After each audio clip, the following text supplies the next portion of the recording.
Buenos días, amigos. Estamos transmitiendo desde el Congreso de AMPAC, por el medio de aquí de Inoco.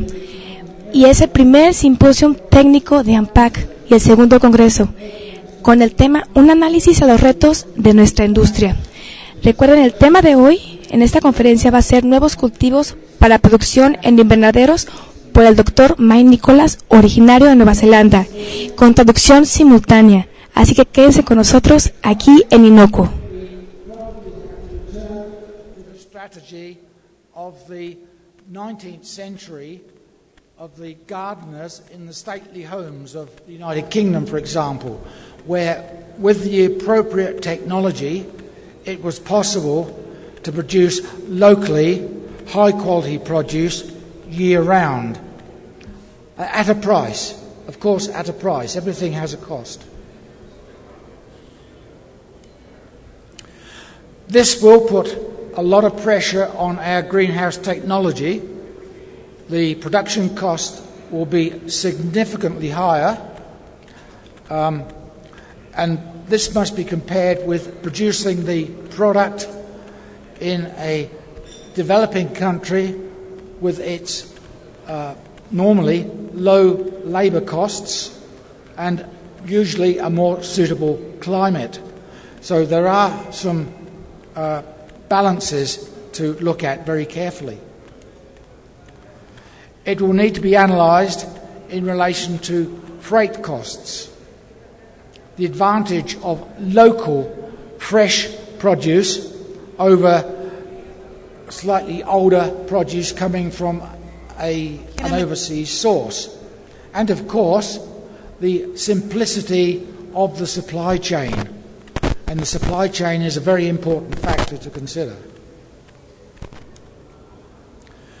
As far as transport costs are concerned, we are now well aware that this mythical thing called peak oil que se llama petróleo ha pasado. Ahora estamos descubriendo el petróleo en una tasa muy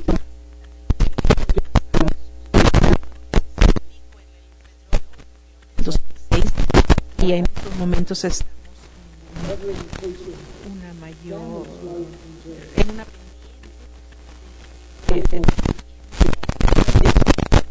como es afectado por tendencias económicas y aquí hay un efecto del costo.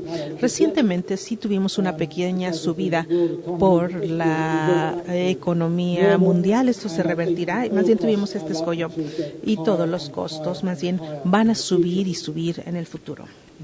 Ahora, ustedes en México probablemente ustedes van a estar muy contentos de escuchar esto porque creo que tienen ustedes buenos recursos de petróleo, pero aún esos se van a acabar con el tiempo. Podemos esperar ver en el futuro que van a subir los costos de combustible y por lo tanto el costo de transportar productos aumenta de manera considerable. Los biocombustibles, y hay un biocombustible que viene de la planta Jethrofa, que esto es una de las pocas plantas que se sospecha que producen un biocombustible que se es utilizable en aviones, viene a un costo real, pero no creo que van a ser producibles estos biocombustibles a los costos que actualmente bombeamos el petróleo del suelo, del subsuelo. Otra consideración que debemos ver es que la producción de cosechas en invernadero es mucho más eficiente de agua que producirlas en campos abiertos. Esto no es mi trabajo, este fue un trabajo de Wageningen de Holanda y esto solamente nos hace un comparativo de una situación de campo abierto y la mejor tecnología o la mejor situación en un invernadero con recirculación de hidroponía. La medida es el número de kilogramos de producto fresco que se obtiene o por metro cúbico de agua en irrigación que se está utilizando. Y vemos que aún en campo abierto, en España o en Israel, que ambos son bastante eficientes en cuanto al manejo de la irrigación, se tiene un rendimiento de tomates, digamos, de aproximadamente 15 kilogramos de tomates por metro cúbico de agua de irrigación.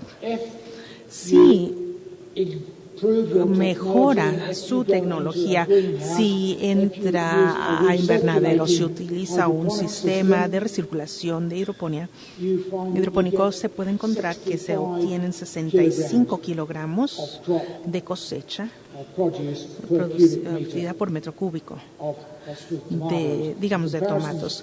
El comparativo es que sube de 15 a 65, es una mejora de 4 veces más en eficiencia de agua del uso de recircular, de utilizar un sistema de recirculación. Mi punto de vista es que el agua es el nuevo petróleo. Pienso que habrá guerras sobre el agua porque es un recurso escaso.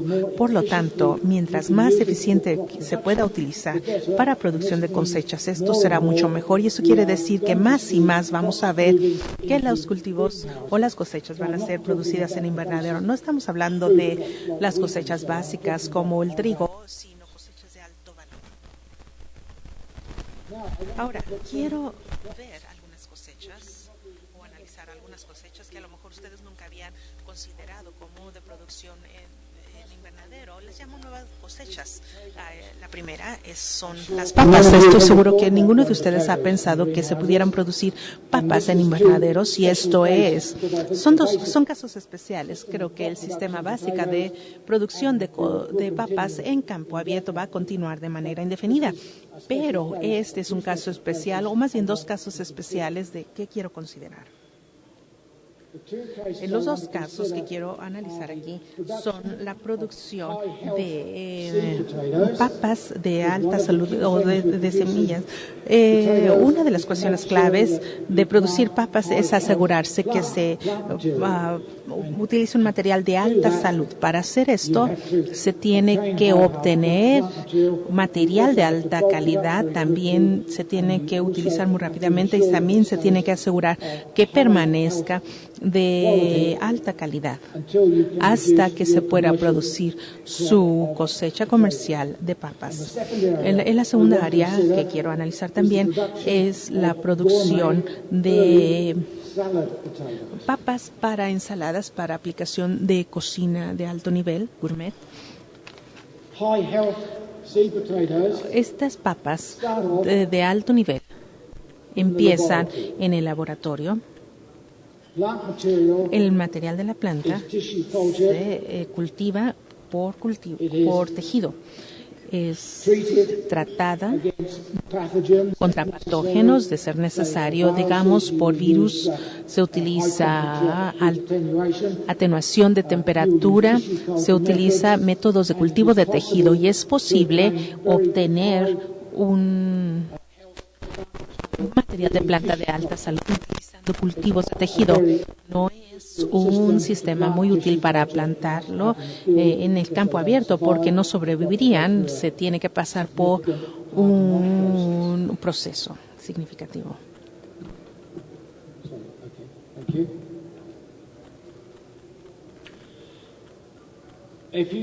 Si ustedes toman un cultivo, una planta cultivada con tejido, y se toma un corte de ella mientras está en una situación juvenil, estos papas forman raíces muy fácilmente. Esto es, si las papas, el tallo de la papa es sólido, cuando empieza a ahuecarse no lo va a hacer. Debe ser un brote en etapa juvenil. Forma raíces muy fácilmente, y de una planta, de un cultivo, se puede producir literalmente miles de otras plantas. Serían clones de la misma variedad, digamos. Si estas plantas que ustedes han producido entonces se ponen en un sistema hidropónico, en donde en vez que las plantas estén colocadas o se les alimente con agua, con una solución, se rocía con gotas de soluciones de nutrientes. Las raíces están en una bruma, digamos, de solución de nutriente, y se obtienen pequeñas papas que han sido iniciados. Aquí podemos ver ya las papas. Un poco posterior se tienen papas que probablemente tienen desde 5 a 10 milímetros en tamaño y entonces pueden ser cosechadas, después pueden ser almacenadas, pueden ser plantadas ya en campo abierto y entonces pueden ser manejadas a granel muy rápidamente. Entonces, de un cultivo de alta salud se puede producir miles de plantas de cultivo de tejido que pudieran crecer en este sistema de aeroponía, y a partir de cada una de estas plantas se puede producir hasta 100 pequeños tubérculos, y entonces pueden ser plantados ya en estos tubérculos pueden ser plantados en campo abierto, se pueden producir en una temporada para producir las semillas, las papas para ser utilizadas como semillas, se pueden ser utilizadas para producir la cosecha comercial. En la mayor parte de los países, y supongo que México no es la excepción, se tiene un sistema en donde ustedes toman 4, 5, 6 años de la planta cultivada en tejido hasta la producción de sus papas comerciales. Cada vez que acumulan estas papas de semilla, están en riesgo de tener una enfermedad. En este caso se tiene una sola temporada para producir estas papas que se van a utilizar como semilla y después ya se pueden plantar y tener la cosecha. No se requieren de inspectores, de sistema de certificación. Es un sistema muy económico y funciona muy bien. Porque el acumular, el manejar a granel con una planta de cultivo, hay que acumularlo así tan rápido como se pueda. Lo que es interesante es que desarrollamos este sistema en mi universidad más o menos al mismo tiempo en que desarrollaron el mismo sistema en Corea del Sur, en una de las instituciones que están ahí.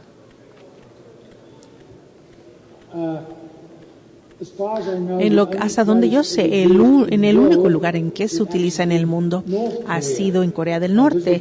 Visité Corea del Norte y estaban utilizando el sistema allí y llegó a Corea del Norte pasándolo por China y después de China a Corea del Norte, y es utilizado como su principal sistema de acumular o aumentar su material para plantas. No sé por qué no ha sido tomado en ningún otro lugar, porque sistemas similares sí han sido utilizados. Esto es el tipo de papas bebés que se pueden, o papas pequeñas que se pueden producir. Pueden ver el tamaño, es pequeño, se pueden transportar vía aérea de cualquier parte del mundo de manera muy económica. No se tiene que pasar por un sistema de almacenaje en frío para grandes cantidades de papas, sencillamente se transportan vía aérea donde sean requeridas. Esto es un sistema similar utilizando esta técnica de nutrientes. Esto lo había aplicado en la provincia de Quebec, en Canadá, hace algunos años.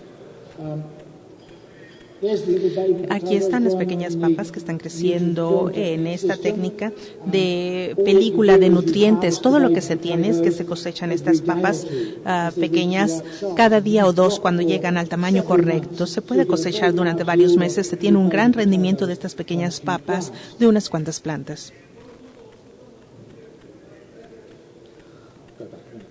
Vamos a regresar. La ventaja de este sistema es que, por ejemplo, esta compañía en Canadá estaba exportando estas papas bebés como semillas, digamos, hacia Cuba, y se pueden mandar fácilmente en cualquier parte del mundo. El invernadero en que se produce está libre de áfidos. El cultivo de la planta es limpio, se puede acumular estas papas muy rápidamente, transportarlas al mundo de manera muy económica y de manera muy eficiente. El segundo sistema que quiero comentar es la producción de estas papas para aplicación gourmet de alta cocina. Y este es un ejemplo de lo que se puede producir utilizando aeroponía. Esto produce lo que se describe como una papa tamaño mordisco. Es el tipo de papa que tiene esta cubierta muy suave. Se puede comer toda la papa, se puede poner un poquitito de mantequilla y comerla acompañarla con su ensalada. Se puede controlar el sabor por medio de los nutrientes que se aplican a la cosecha, y se cosecha cuando llegan al tamaño correcto y después regresas y cosechas más posteriormente.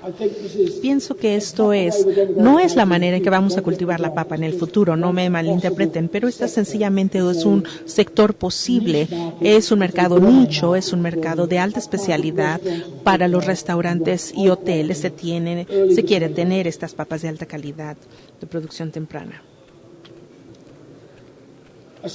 Espárrago es una cosecha que se encuentra en los supermercados en todo el mundo, prácticamente a lo largo de todo el año. Mi primera participación con espárrago fue cuando tenía como 6 o 7 o 8 años, y había esta verdura que estaba en el mercado en Inglaterra donde yo crecí, y era de temporada, se producía en la primavera y era todo. Estaba disponible durante 6 o 8 semanas y se acababa. No había importaciones ni nada de ese tipo. Hay un interés considerable en producción a lo largo del año para espárragos, y una manera de cultivarla es en tierra, en el invernadero, utilizando un sistema donde se colocan 2 o 3 piezas de este heno. Se crece, y cualquier espiga que crezca las vas a cosechar conforme vas creciendo. Este es un sistema que vi que funcionó de manera muy exitosa en Japón hace algunos años. Y por ejemplo, aquí este brote aquí lo cultivas más o menos en esa misma etapa. Otro un poquitito después, aquí está produciendo los carbohidratos para alimentar el sistema radicular. Este helecho está creciendo para hacer eso. Cuando se cosecha el helecho, el espárrago, va a continuar otro. Hay un suministro continuo bajo condiciones de invernadero. Aquí está otra vista. Y puedes ir caminando por cada una de las hileras y se cosecha. Así se puede cosechar el espárrago. Yo decidí que debe haber una manera alterna de hacer esto. Entonces, yo desarrollé un sistema de cultivar espárragos en esta base de coco, en cajas. Y la intención fue llevar esas cajas para aplicarles temperatura fría y después calentarles esta paja para darles la temperatura correcta para que creas el espárrago. Y se pone en condiciones de oscuridad, se van a obtener la variedad blanca, que es un producto más valioso que el verde, porque el blanco generalmente se cosecha cuando están bajo tierra y se tiene que encontrar. Aumenta costos de producción. Si está sobre la tierra, es manera de verlo, es fácil de verlo. Si está creciendo en la oscuridad, crece en blanco. El espárrago blanco tiene un mayor valor que el verde. Mi conocimientos de ingeniero eran tan buenos, las cajas no fueron suficientemente fuertes para transportarlas, para transportarlas a otro lugar, y pusimos una película de plástico negro sobre estas cajas después de haber cortado el helecho, y lo cosechamos el espárrago cada cuantos días. Al quitar este plástico y lo recubríamos, obtuvimos espárrago blanco bueno, que se veía de esta manera, que crecía bastante bien. Y cultivamos 2 variedades. La de la izquierda es una variedad que se llama Jersey Jar. La de la derecha es una variedad lila. Tiene un poquitito de claros en ello, pero no es tanto. Es una variedad que no crece. Es un tetraploide y crece, tiene un tallo bastante grueso. No crece muy bien en exterior que el helecho se rompe muy fácilmente por el viento. En invernadero esto no sucede. Es buen productor de este espárrago grueso si se cultiva en oscuridad. Esta es una cosecha que tiene potencial para el mercado. Potencial se puede cultivar sencillamente donde los vas a vender. Ahora, los grandes productores de espárrago del mundo, de hecho, son Perú, que si quieren está más o menos en el camino de aquí, y China. Y China exporta. Perú exporta mucho espárrago fresco, pero no tiene grandes cantidades de variedades. Principalmente produce el verde. El blanco fresco creo que es el que tiene potencial. No sé si ustedes conocen el wasabi, no conozco mucho del wasabi tampoco, porque es esta mostaza picante que utilizan los japoneses en los alimentos. Es muy difícil de cultivar, es muy costoso. Y vi que se estaba cultivando en Australia, por lo tanto pensé que pudiera ser de interés como una nueva cosecha. Es crucífera, pertenece a la familia de crucíferos, que es la misma familia.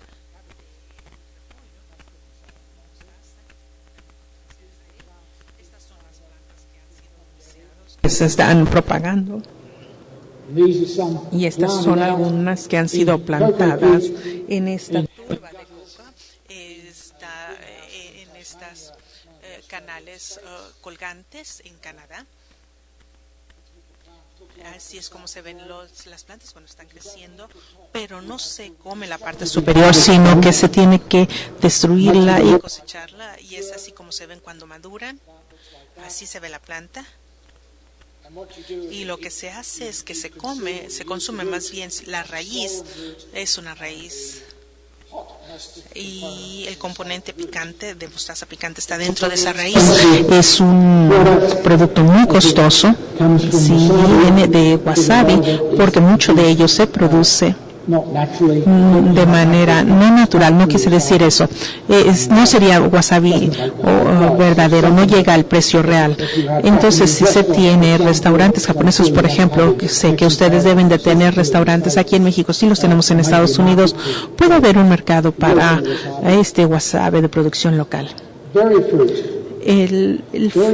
Las moras, eso es una cosecha fascinante para todo el año, y cuando yo me enteré en estas moras hace como 5 o 6 años, o estas fresas también, cuando tratamos de cultivar las fresas fuera de temporada en la universidad, les dije, tratamos, las cultivamos, hicimos muchos errores, y esto es una de las experiencias que pienso que van a tener con cualquier nueva cosecha. Nunca lo van a lograr de manera perfecta la primera vez. Siempre van a cometer algún tipo de error. Se aprende a partir de ellos, aunque se tenga el mejor conocimiento que se tenga, o a los mejores expertas, no solamente va a estar, te puede salir algo mal. Estas son fresas, por supuesto, que estas son las principales variedades. Esta fotografía fue tomada a finales de la primavera en un mercado de fresas en Bélgica, en donde cultivan fresas a lo largo del año, prácticamente a lo largo de todo el año. Es así como se ven las cosechas. Y estas no se producen de manera fácil. Hay una larga historia de experiencia para producir una fresa que se vea así. He visitado invernaderos que estaban produciendo un exceso de 30 kilogramos por metro cuadrado de fresas por año, del fruto de fresa, que es un rendimiento bastante significativo. Esta fotografía viene del sur de aquí. Yo he estado interesado en otros tipos de moras, de estos arándanos. Esta zarzamora se produce muy en invernaderos. Estos zarzamoras son una buena cosecha para producir fuera de temporada, principalmente porque ofrecen una solidez, es un fruto mucho más sólido que la frambuesa. Se pueden transportar de manera más fácil. Sin embargo, es recomendable que estos frutos deben ser consumidos de manera local. No les gusta ser movidos en el mundo, alrededor del mundo, digamos, largas distancias, porque se puede mayugar, se deteriora muy fácilmente. Este fue en un lago al sur de aquí, estaba en las montañas. Esto lo visité el año pasado. Esta fotografía es una que tomé de unos zarzamoras en Bélgica, y una de las ventajas de en invernadero de estas moras, una de las grandes ventajas es que es el tamaño, la calidad es mucho mejor y el tamaño es mucho mejor, porque no tiene que sobrevivir todas las variaciones de clima, el viento, la lluvia y todo esto, y como resultado se obtiene un fruto mucho más grande. Y podrían decir, ¿por qué es importante este fruto más grande? Uno de los grandes costos es el costo de cosechar, y no se cosecha este fruto por kilogramo, no se paga así. A lo mejor lo pagas por kilo, pero la tasa en la cual se hace la pizca depende del tamaño. Si estás eligiendo solamente este fruto grande, se puede cosechar 1 kilogramo mucho más rápidamente que de un fruto grande que de uno pequeño. El costo de cosecha, uno de los principales factores, se vuelve una consideración importante, y esto es uno de los motivos por los que estos frutos de moras son una cosecha tan útil. Otro motivo, si podemos regresar al caso de las fresas, por ejemplo, es que hay dos tipos de fresas que se pueden cultivar, dos principales tipos. Una se llama Day Neutral, que produce al año, y esta se puede plantar y vas a tener cosecha durante todo el año.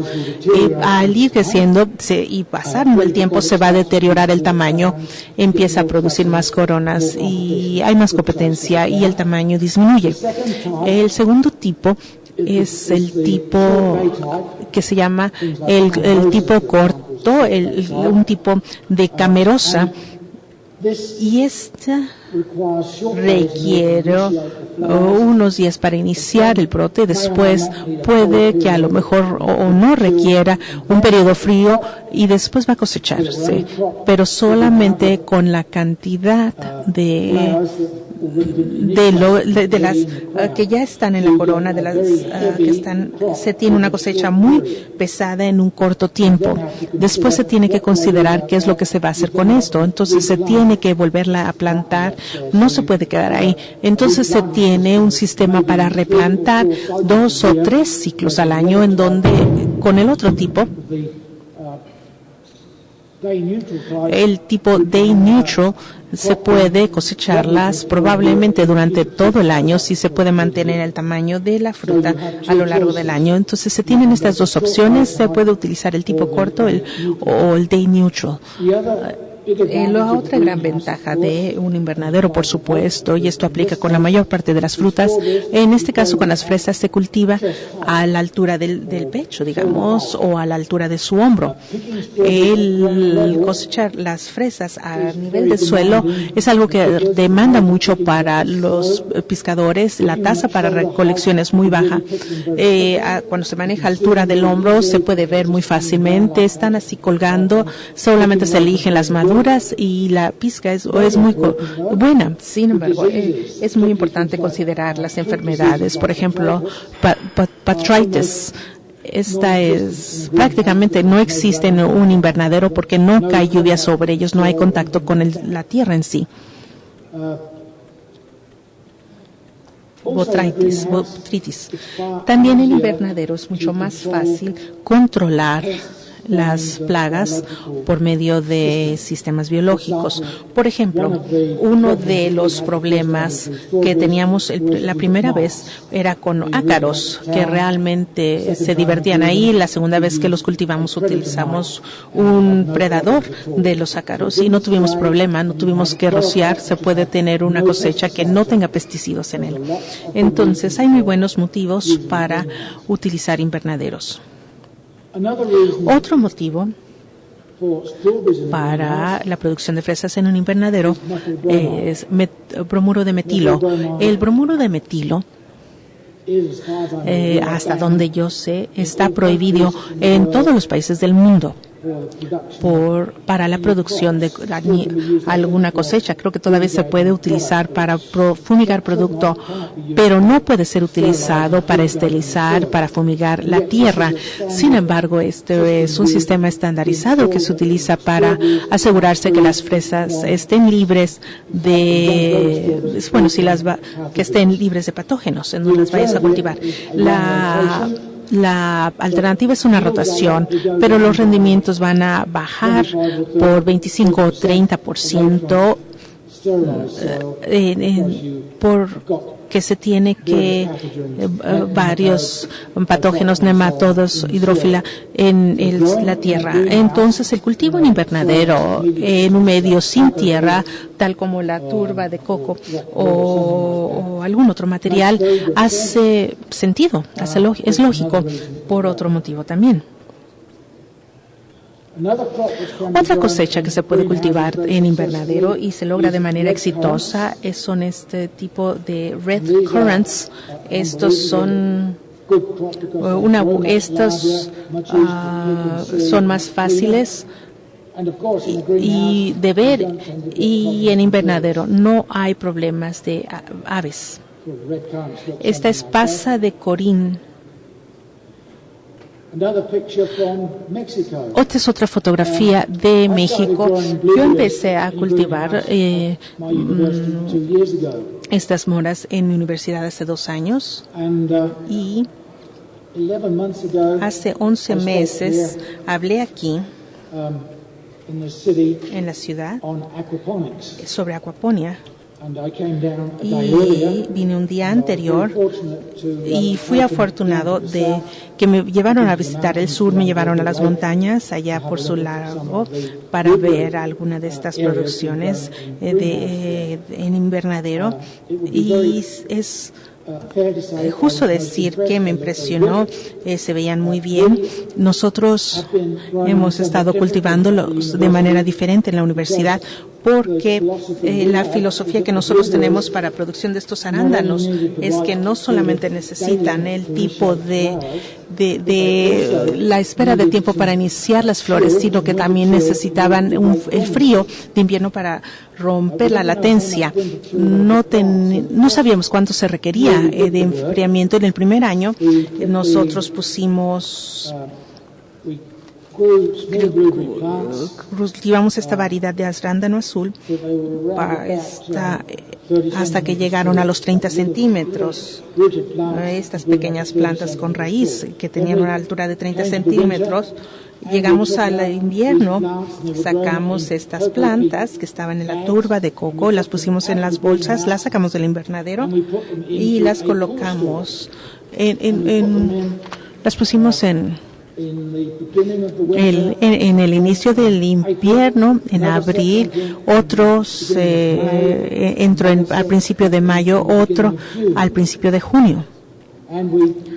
Y la sacamos, vamos cada 2 semanas. Estaban colocados a una temperatura de 7 Celsius, que sería la temperatura óptima para manejar una temperatura de invierno. También dejamos una de las 12 variedades que teníamos en el invernadero y no tuvieron, no habían sido afectadas por la quemadura de invierno, y todas dieron fruto, a las que no habían sido expuestas a esta temperatura de invierno. No sabemos por qué. Entonces, hay un gran factor desconocido de cómo mejor producir estos arándanos azules en invernaderos, pero lo que sí sabemos es que sí van a crecer y van a crecer extraordinariamente bien. La cosecha, sospecho que si realmente averiguamos cómo secarlas correctamente, debemos obtener 2 cosechas al año. La cosecha que yo vi aquí al sur de aquí era bastante impresionante. Crecía bastante bien, y esto creo que fue en octubre, si recuerdo bien, y después fui a Inglaterra y ahí estaban estos arándanos azules.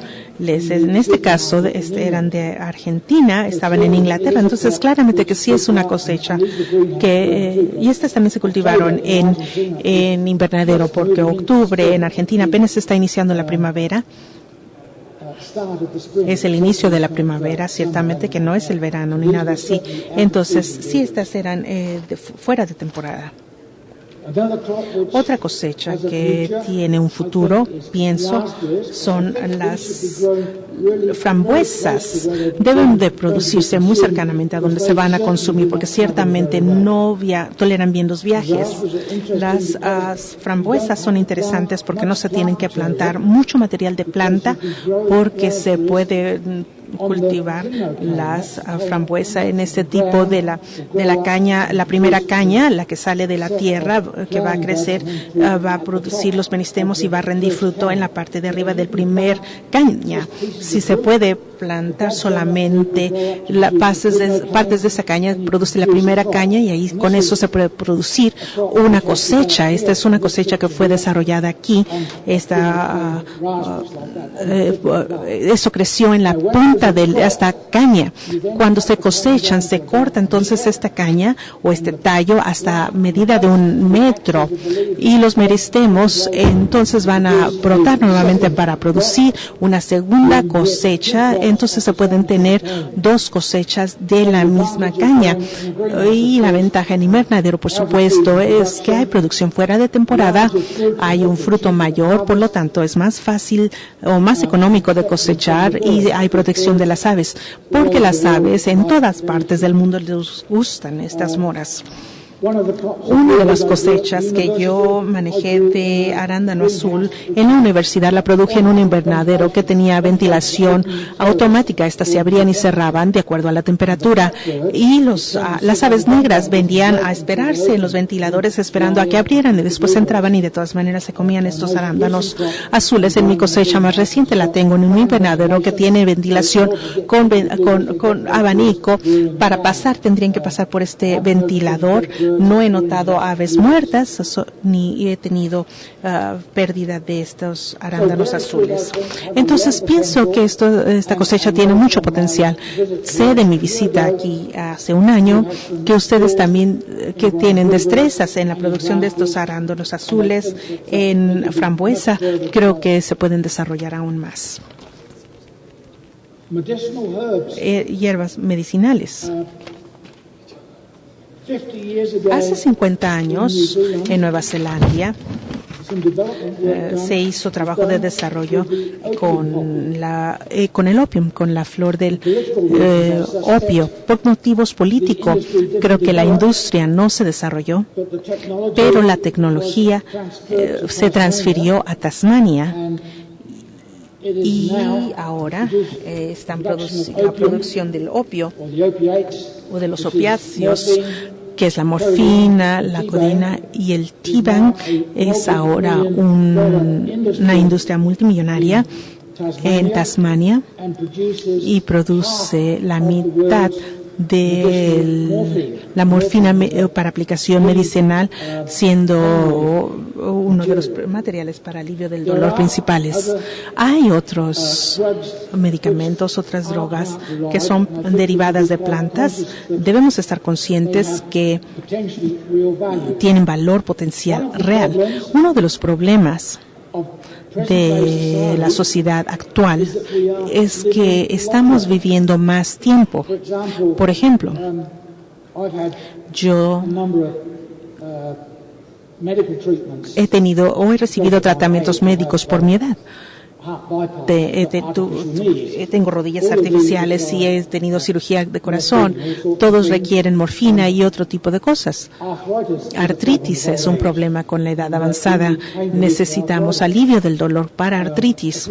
Si van a vivir mucho tiempo y espera que todos podamos vivir largo tiempo, debemos estar conscientes de que habrá una necesidad de más y más medicinas. Las plantas pueden proporcionar muchas de estas medicinas. Un buen ejemplo, o buenos ejemplos, es el cannabis, y hablaré en amplitud al respecto, cava y la árnica. Hay muchos otros también. Sé que ustedes tienen un problema con el cannabis aquí. En México estoy muy consciente de esto. Tenemos un problema similar en Nueva Zelanda, pero es un excelente material para alivio del dolor, y de hecho ahora es legal utilizarlo en California, creo, y es legal utilizarlo en Nueva Zelanda bajo ciertas circunstancias especiales. No quiere decir que se puede cultivar así nada más, debo decirles. Ahora hablaremos sobre el cannabis. Esto es cannabis que estoy cultivando en la universidad.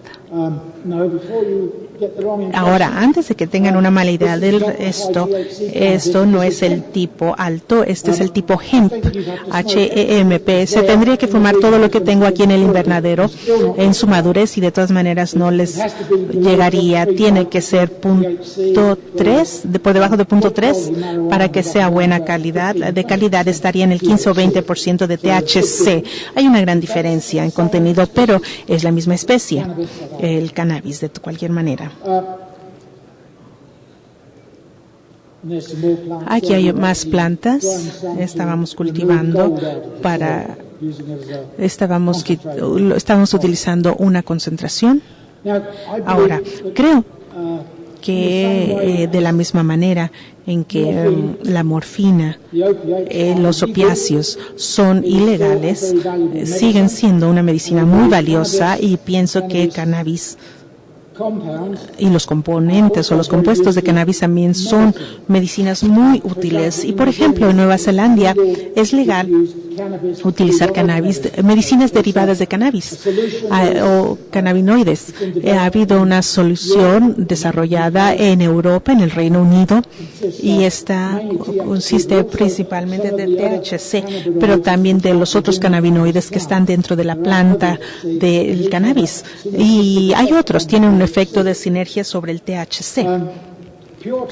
El THC puro ha sido desarrollado como un químico de laboratorio en Estados Unidos. Está disponible, pero no tiene el mismo efecto desde el punto de vista medicinal. No puedo comentar sobre los demás aspectos, pero desde el punto de vista médico, como el cannabis o como los cannabinoides derivados de materiales de planta.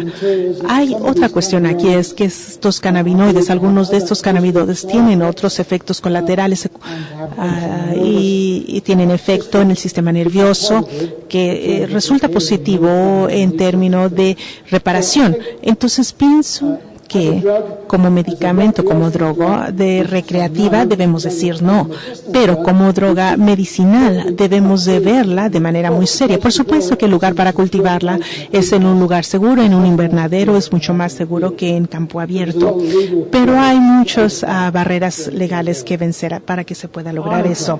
El árnica. Yo tuve cirugía de reemplazo de rodilla hace algunos años, y esa imagen son de algunas de los hematomas que se tiene cuando se tiene este padecimiento. Es muy doloroso. Y cuando operaron la segunda rodilla, el fisioterapeuta me dijo, ¿has utilizado árnica? Y le dije, ¿qué? Ella me dio árnica para que la untara en las mayugaduras. Y en 1 o 2 días el dolor había desaparecido. Es una planta, un producto de planta muy valioso. Ahora, el problema con el árnica es lo que crece en las raíces. Entonces hay que ser destructivo si vas a sacar este material de la planta de árnica. La respuesta es que a lo mejor con un sistema hidropónico te daría la oportunidad de manejarlo estas plantas para sus raíces o aún de los productos que se extraen de las raíces, se puede extraer el químico que se extrae de la lixiviación sin destruir la cosecha. Ahora, el ponente Jean de Arizona va a estar hablando mañana.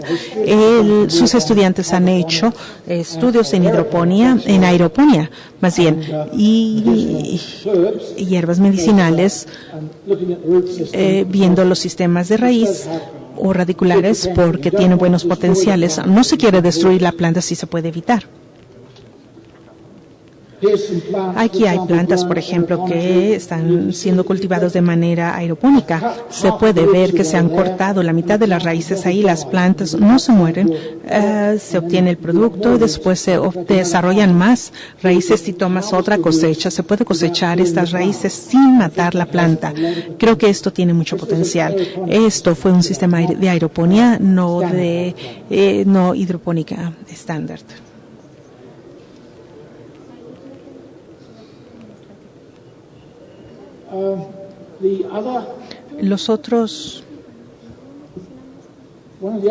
Otra cosecha que quiero hablar son las curcubináceas.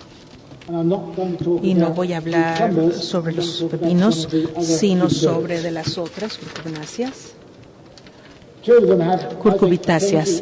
Dos son de potencial para ser cosechas de invernadero. Son los melones y las sandías. Sí, sé que crecen muy fácilmente en campo abierto, el melón cantaloupe y la sandía, pero hay un mayor mercado para producción a lo largo de todo el año. Esta es una cuestión. Y la segunda cuestión es que pueden haber maneras en que una cosecha de invernadero es más eficiente de agua y hay que considerar este factor. Tampoco queremos tener melones, sean melones o sandías cosechados cercanos. Más bien los queremos tener cerca del tiempo óptimo. No hay nada peor que comerse un melón de menos madurez que la requerida. Si la puedes cosechar cuando está a 3/4 o 90% listo, cuando es un manjar que realmente es muy bueno. Con la sandía hay un creciente interés en el tipo sin semillas y ahora hay disponibles pequeñas sandías de tamaño que pudieras poner en una hielera pequeña, sin semillas. Son triploides, entonces hay que polinizarse o no se va a obtener fruto porque su polen es estéril. Se ven bastante interesantes como cosecha. Mi primera participación fue en 1970. Y desarrollamos un método de capacitación sencillo y efectivo. Este fue para melones. Los acomodamos en una hebra como si fuera pepino, llegamos hasta llegar al 9, 10, 11 nudos. Después permitimos que crecieran y produjeron un fruto por lateral. Después cortábamos los extremos de esos laterales y dejábamos que el tallo continuara creciendo, el tallo principal. Después seleccionábamos solamente 2 de estos melones y después permitíamos que llegaran a la madurez. Le poníamos una red por debajo para darles apoyo. Entonces pudimos cosecharlos prácticamente a punto de madurez. Estos fueron del tipo cantaloupe y desarrollamos un sistema por el interés que tenía Japón de este melón cantaloupe de alto valor. De hecho, el interés era que estaban comprando melones verdes, el tipo verde, por $100 cada uno. Esto era de 1.2 kilogramos fuera de temporada, era lo que pagaban. Esto nos interesó, realmente nunca logramos entrar al mercado. Este no es el tipo verde, pero nos muestra el tipo de melones que se pueden producir en invernadero. Pero más recientemente desarrollé el interés en melones sin semilla y acabo de tener mi primera cosecha en la primera etapa de crecimiento. La semilla la compramos de una compañía internacional de semillas. El fruto de la sandía tiene propiedades que proporcionan salud. Nunca los había considerado, solamente lo consideraba como por la humedad o por los líquidos que no tiene. Contiene licopene, 4100, los tomates solamente contienen 3100, la guayaba es mejor, que contiene 5200.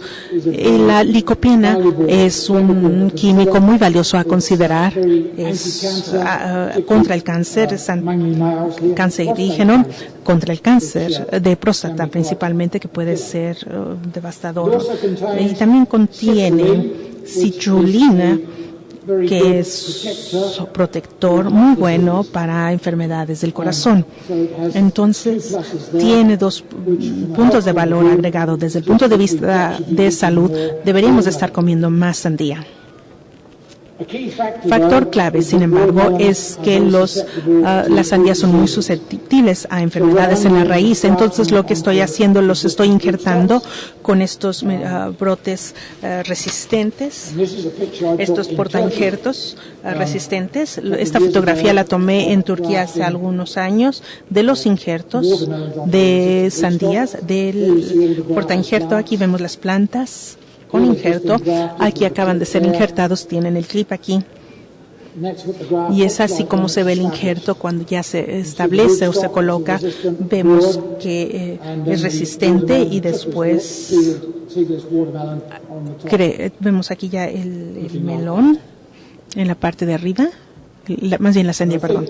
Y creo que el crecerlo en este portainjerto resistente nos permite tener una cosecha muy larga de sandías, al igual que como una cosecha de tomate durante 10 meses. No lo sé, sería un pensamiento interesante. Esta es una de las cosas que quiero estudiar todavía. No sabemos cuánto fruto podemos producir así. Todo esto es muy nuevo. Hace 11 meses estuve aquí en Guadalajara hablando sobre en una conferencia de acuacultura que tuvieron en el Centro Grande, allá en el centro de la ciudad, sobre acuaponias. Y esto es un sistema interesante porque es una combinación de producción de peces e hidroponía. Los peces se cultivan en tanques grandes como este, son alimentados, lo que sería el alimento normal. Esto es para producción de tilapia, pudiera ser de cualquier otro tipo. Y la solución se hace circular por un sistema de hidroponía. Y este sistema utiliza los nutrientes, absorbe los nutrientes del desperdicio de los peces. Hay que quitar el desperdicio que se asienta, utiliza los nutrientes de esto. Después el agua se recircula y se introduce nuevamente, se les pone nuevamente a los peces. Es un sistema totalmente cerrado, no se agrega fertilizante inorgánico, es un sistema totalmente balanceado. El sistema está siendo utilizado, ha sido utilizado y todavía se utiliza con mucho éxito en Canadá, de una estación en Brooks, en Alberta, por Dr. Nick Saveloff, con el que tengo tratos y he trabajado. Y también hay un sistema en las Islas Vírgenes que también está funcionando con bastante éxito. Pero básicamente es un sistema de recirculación, no se agrega fertilizante. El único alimento es lo que se suministra con los nutrientes de los peces. Esto tiene una recirculación, hay que balancear los nutrientes, la carga de peces con los tamaños de las plantas. Hay que tener este balance. No queremos salirnos de este balance, pero el sistema parece que trabaja muy eficientemente. Aquí está el doctor Savidov. Sus tanques de peces se pueden apreciar aquí en la parte posterior, y en el frente está una cosecha, laurel, creo que ustedes lo llaman aquí, que están utilizando un sistema de flotación. Las plantas jóvenes están de un lado y las plantas maduras se cosechan por el otro lado, y todo esto va fluyendo de un lado a otro. Esto fue tomado en Bleiswijk, en Holanda, donde tiene un sistema mucho más moderno. Aquí están los peces tilapia en tanques por debajo de las hileras de tomate. Las hileras de tomate están colocadas en un sistema de canal colgante o suspendido, y la única cosa con la que no estoy de acuerdo por lo que están haciendo es que hacen dos cosas que no pienso que se deba de hacer en un sistema de acuaponía. Es que esterilizan con luz ultravioleta la solución de nutrientes antes de que pase de los peces a los tomates. Y la segunda cuestión es que también agregan fertilizante inorgánico y no tienen un sistema de recirculación completa. Ahora, la experiencia en Canadá, en Brooks, es que no se tiene que cambiar la solución, sino que se continúa haciendo una cosecha continua, y parece que se llega a llegar a un balance biológico por patógenos, porque no se hace esterilización. Pero esto estoy seguro que esto se puede debatir en detalle, pero sí hay más y más tendencia a retirarse de la esterilización, si se puede. Una de las ventajas de la acuaponía es que si vas a tener un sistema hidropónico orgánico, por lo menos si solamente estás poniendo peces y los peces y el alimento pasa por el pez, sale como material de desperdicio para alimentar la planta, es muy difícil argumentar o decir que el suministro de alimento para la planta no sea orgánico, sino que pasó por los peces, es orgánico. Pero en Nueva Zelanda, en algunos otros países, la objeción sería que no es orgánico porque no está siendo cultivado en la tierra. Ahora, si cultiváramos en estas bolsas de turba de coco, sería aceptable. Para mí se ve un poquitito, no se ve bien preparado, sea orgánico o no. Yo no creo que es orgánico porque no estás utilizando pesticidas y estás utilizando solamente nutrientes derivados de animales, en este caso peces. Entonces, muchísimas gracias por su atención. Espero haberles dado unas posibilidades para desarrollo posibles. Con gusto puedo tomar preguntas ahora o pasamos a la siguiente presentación.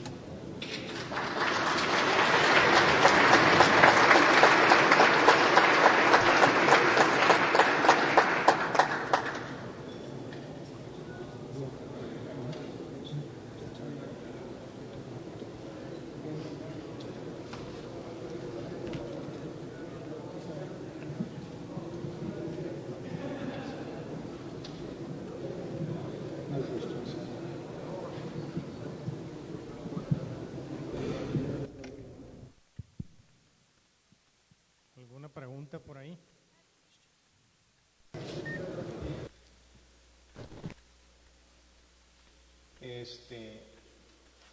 Cuando yo me gradué, when I graduated as an agronomist, that was in 95, distant 95.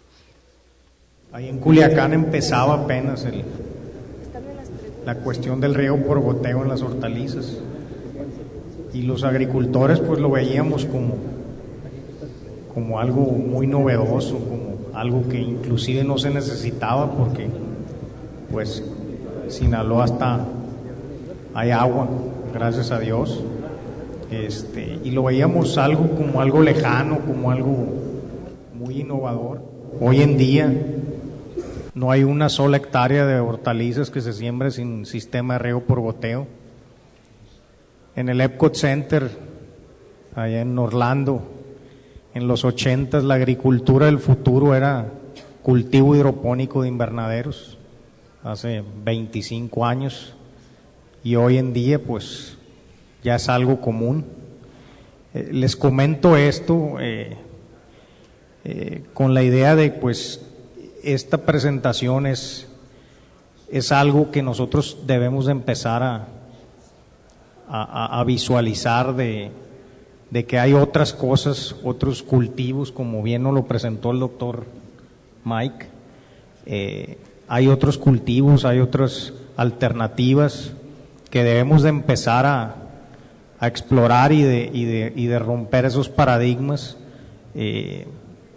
para tratar de diversificar un poquito los cultivos de invernadero, que actualmente pues estamos muy concentrados en pimiento, tomate, bueno, tomate sobre todo, pimiento y pepino, ¿no?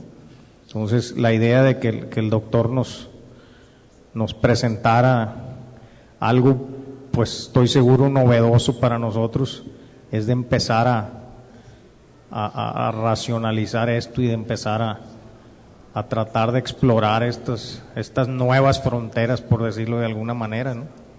Ese es el comentario que quería hacer, y pues agradecer al doctor Mike de que viniera desde el otro lado del mundo a presentarnos su ponencia, ¿no? Y pues vamos a otorgarle un merecido reconocimiento por su... parece ser que acá hay una pregunta. Oh, thank you for your comment. Sí, dentro de su experiencia. In your experience, maybe this question is not quite in the topic. Sobre el nopal. Gracias.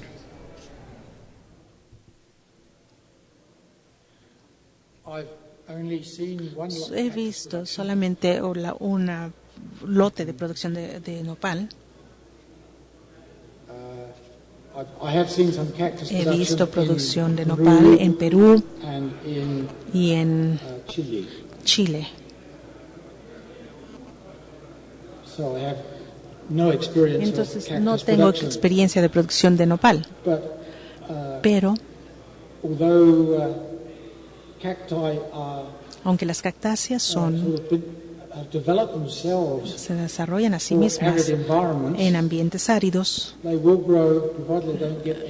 crecen siempre y cuando no tengan enfermedades, crecen mucho más rápidamente si tienen nutrientes y agua. Entonces su producción de cosecha aumentaría.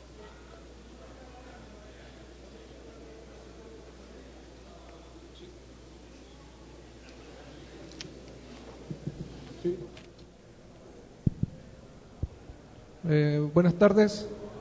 La pregunta va relacionada a experiencia en cultivos bajo malla sombra de frutales, principalmente uva de mesa, cítrico.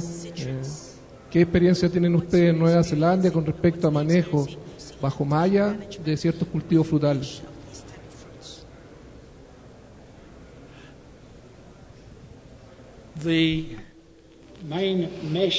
La principal malla sombra que se utiliza en Nueva Zelanda, no utilizamos la de color.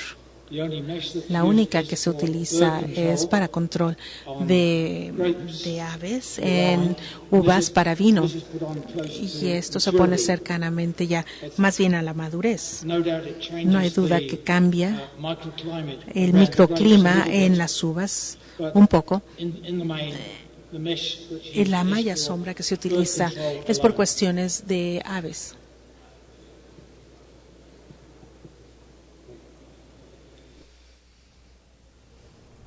Bueno, buenas tardes. La pregunta es, ¿cuáles son los factores fundamentales para el cultivo de aquaponia? ¿Qué características tiene que tener las albercas para las condiciones de las raíces en las plantas? ¿En qué nos debemos de fijar más?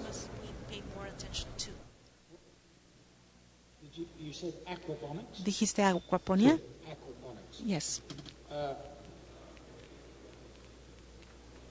Plants are marvelous things. Las plantas son unas cosas maravillosas.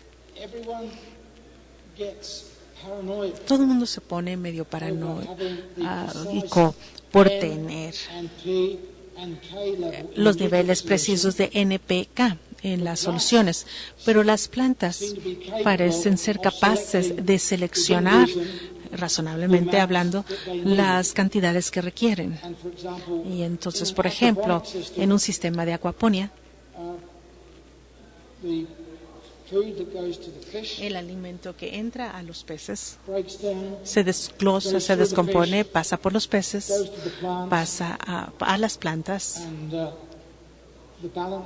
y el balance es orgánico.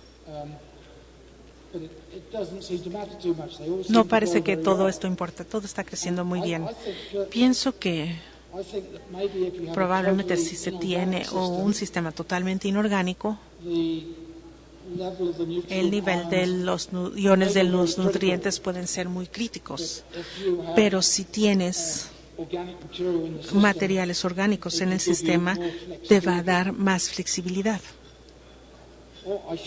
O debo agregar algo sobre estas moras azules. Una de las cosas sobre ellas es que este arándano azul se quiere un pH bajo.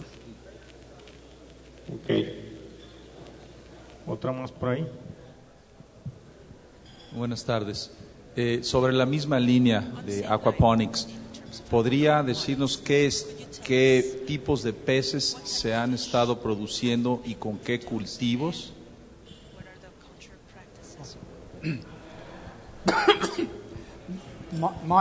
My role in aquaponics Mi rol en acuaponía es la de proporcionar información de horticultura, no de peces. Porque uno de los problemas con la acuaponía es que normalmente 2/3 o 3/4 del ingreso proviene del componente de horticultura y solamente una pequeña cantidad proviene del componente de acuacultura. Pero prácticamente todo el mundo que ha estado participando en acuaponía ha llegado a ello por el lado de los peces. Entonces, y han dicho, lo de horticultura eso es fácil, lo difícil es lo de los peces. Para mí, yo pondría más énfasis en las plantas, no tanto en los peces. Los peces básicamente son los que producen el fertilizante para las plantas. Pero los principales tipos de peces es tilapia. Es posible tener otras variedades. Ha habido una serie de estudios en Australia. Hay 2 peces propios de Australia. Uno de ellos es barramundi y el otro es maricord. Pero no tenemos esto en Nueva Zelanda y no los podemos traer a Nueva Zelanda por cuestiones de cuarentena. Y de hecho, tenemos un proyecto de acuaponía que acaba de empezar en Nueva Zelanda. Uno de mis estudiantes empezó esto y porque no podemos siquiera meter la tilapia al país, vamos a utilizar carpa, que sí tenemos en el país. Pero una de las cuestiones importantes sobre peces, y aquí nuevamente nos metemos a la salud humana, es el omega 3. Y si se tiene la cantidad correcta de peces y los alimentos correctos van a acumular el tipo correcto de omega 3 para el cerebro, para el corazón. Pero si se tiene un tipo de pez estándar que no se le alimenta correctamente, el omega 3 que está presente no es muy bueno para usted. No es que sea malo para ustedes, pero no es tan bueno como el del mejor tipo. Bueno, por cuestiones de tiempo. Because of time restraints, we're going to take the last question.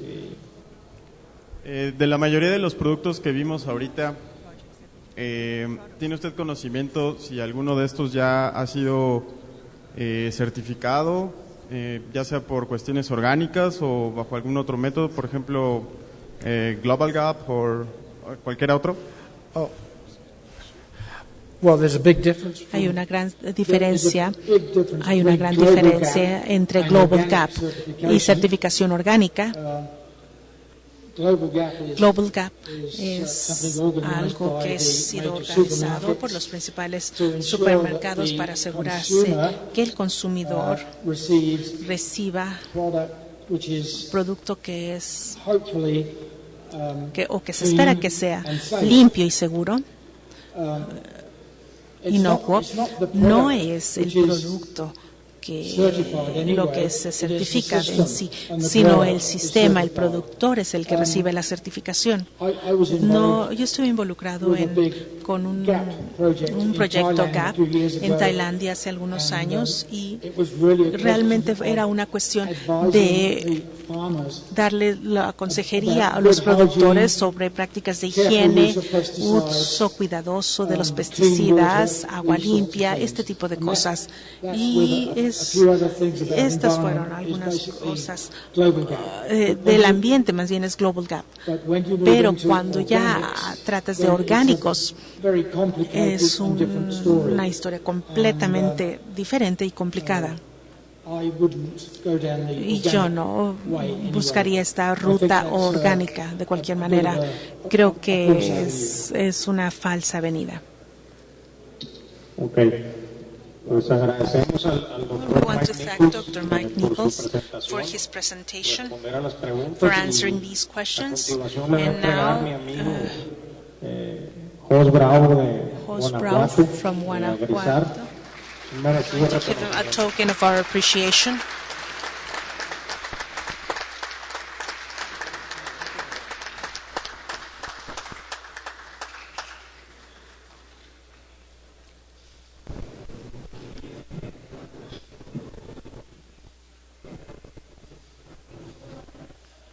Pedimos a Frank Kemps.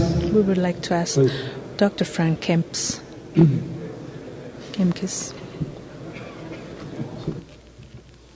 Frank Kemps es originario de Holanda. He is from Holland. He belongs to a university institute focused on research, climate research. Ahorro de energía y respuesta de cultivos.